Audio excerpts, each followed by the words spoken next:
How to fix Huawei Mate 70 message notification not working. So let's start the video. First of all, open settings. In settings, scroll down and click on apps. And then again click on apps and scroll down and open messages.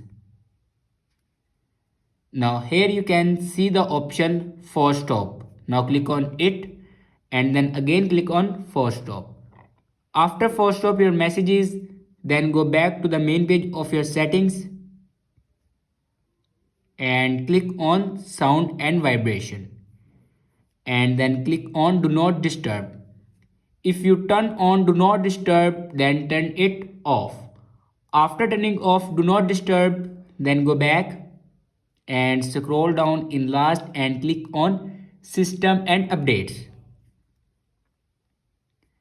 and click on reset.